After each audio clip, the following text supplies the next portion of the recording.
because we hear the word loan and we go, uh-oh, that's bad. Vern, why would I ever use a loan or borrow money from anyone ever if I have cash right here in my hand to solve the problem? Emergency savings? No, thanks. Vern, I don't have emergency savings in the traditional sense anymore, and I understand neither do you. How is it that we manage in the case of things going wrong? Because they inevitably will. That's what we're going to talk about today. So for me, I work with a lot of real estate investors, and I think, most people would be aware of a contingency fund. You may have a fund yourself that you're putting aside for rental vacancies or repairs on the property. What changed for me when I implemented the process of the infinite banking concept was that emergency fund now sits inside my policy. So no longer is that money doing nothing. So I used to be frustrated that I had this money that was sitting there that was doing nothing for myself or for growing wealth. And so now that money can sit there, I can access it. I haven't lost the liquidity of that money, but in the meantime, my money continues to grow and compound. Yeah, I mean, there's so many good points there. I mean, whether you're a real estate investor or if you're just a family trying to get ahead, we're always hearing about, hey, you should have some kind of a savings or a contingency or an emergency fund, right? But to your point, real estate investors in particular, or people who just invest, they understand that it's really important to keep your money in motion all the time, right? Because how else do I grow it if the money's sitting still, it isn't doing anything. But they also recognize, well, I need to be a responsible investor. Look, if I've got properties or if I got things that I'm responsible for, again, if your water heater goes or you have management fees or God forbid you have a vacancy, you need to have capital set aside so that you can deal with those financing issues, right? But they're putting that money usually in someone else's bank in the commercial banking system, and the money just sits there and does nothing.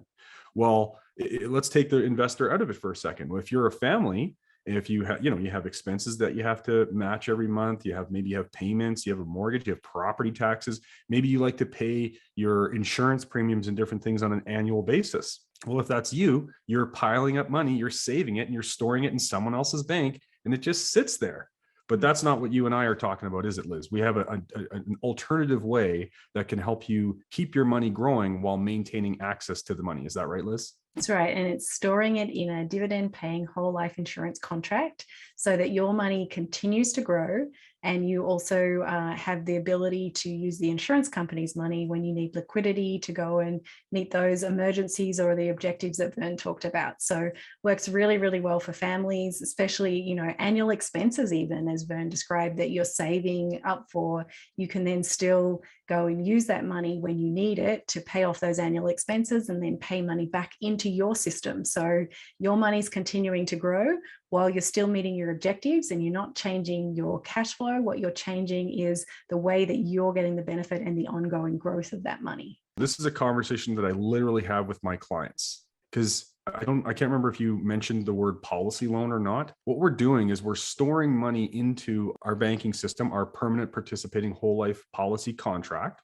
And that contract has some guarantees that the insurance company is on the hook to fulfill upon. And one of those guarantees simply says the total cash value in the policy must rise every single day such that it matches the total death benefit. So over time, my death benefit's actually growing just by virtue of how we structure the policy. So my death benefit's growing. Well, my cash flow is always chasing that death benefit. So there's always more and more cash every single day in the policy than there was the day before. Now, my clients are trying to wrap their mind around this policy loan thing, because we hear the word loan and we go, uh-oh, that's bad. Vern, why would I ever use a loan or borrow money from anyone ever if I have cash right here in my hand to solve the problem? Let's just say I had $1,000 today and I had $1,000 problem. So I have $1,000 over here in this pot called a commercial bank account, a savings account of some sort. And over here, I have $1,000 of policy loan availability. So on column A, or let's say twin brother number one goes and accesses the $1,000 and he solves the problem. Well, now, Liz, who has twin number one? Who has twin number one's money? Whoever he gave the money to, and his bank balance is zero. Yeah, someone else has the money and now it's being put to work over there. He's permanently transferred that financial energy away from the family. And then when he wakes up tomorrow and he looks at his bank balance, Liz, what's it going to say? Zero. Going to say zero. Okay. So that's a part of the problem is we're working real hard, we're getting money, and then we're permanently transferring that money away. And now we got to get back on that hamster wheel and go to work again to get more money every single day. Twin brother number two, who discovered this book, and he worked with a really good infinite banking coach, and he learned about the process of becoming your own banker. He sees that he's capitalized his policy, and now he has a loan availability within his policy system of $1,000 to save that or to solve that same problem. Now he accesses that $1,000 via something called a policy loan, where Liz, he's not withdrawing the money out of his policy system, is he? No, he's using the insurance company's money. Yeah. So what he's doing is he's borrowing against his policy cash value, and they're putting a lien against the death benefit. So God forbid if he ever gets taken out by a bus or something like that, what'll happen is the insurance company will pay out the death benefit and wipe out the policy loan outstanding, any interest that accumulated or what have you. And then the rest of the balance of the death benefit will flow to the beneficiaries tax-free. So now brother number two is able to access the insurance company's money via a policy loan. And when we say he's accessing the insurance company's money, Liz, it's because his money never leaves the pool. It continues to grow every single day, and he borrows against that money. He goes and solves the problem, but now what's happening to the cash every day? Still growing. It's still growing. So whether he pays back that loan or not, now, when I say whether he pays it back or not, Liz and I are not encouraging you not to pay back that loan, because if I access a loan to pay, let's say, my home and auto insurance for the year, I need to start saving again for next year's home and auto insurance, don't I? Well, I could save that in someone else's bank, or I could save it in my own policy back against the policy loan. And so now my cash is growing every day, Liz. So when let's say I drain, or I pull out the maximum policy loan that I can access today, that's $1,000. What's going to happen when I wake up tomorrow and I look at my cash values or my loan availability? There will be some money available because your money is still inside working and compounding for you. Exactly. So I mentioned the word interest. If you and I are in business, Liz, and we have $1,000 in our business, and I need access to some money. If I borrowed money from our business, are you going to let me borrow that money from our business for free? Absolutely not, Vern.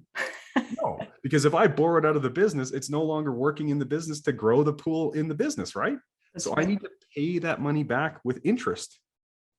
Just like if I borrowed it from someone else's bank, I'm going to pay them back with interest. Well, if I can pay my own policy system back with interest, and my cash value is growing every day anyway, I can go back and pay back the principal, pay back the interest, and re-access everything I pay back, including the growth. Liz, do I really spend a lot of time worrying about or focusing on the interest rate? Do I really care about the interest at all?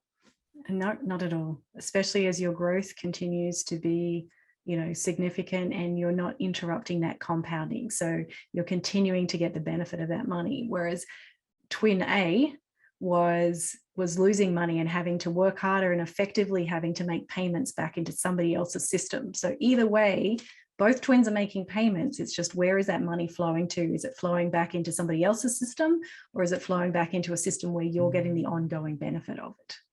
Yeah. So twin A, or twin number one, has the banking process working against them. Twin B, twin number two, has the banking process working for them. That's all we're talking about here. It's as simple as that. We're not saying don't have an emergency fund. We're just saying have an emergency fund in a really effective place where you can continue to get the benefit and you can store money without giving up the liquidity of that.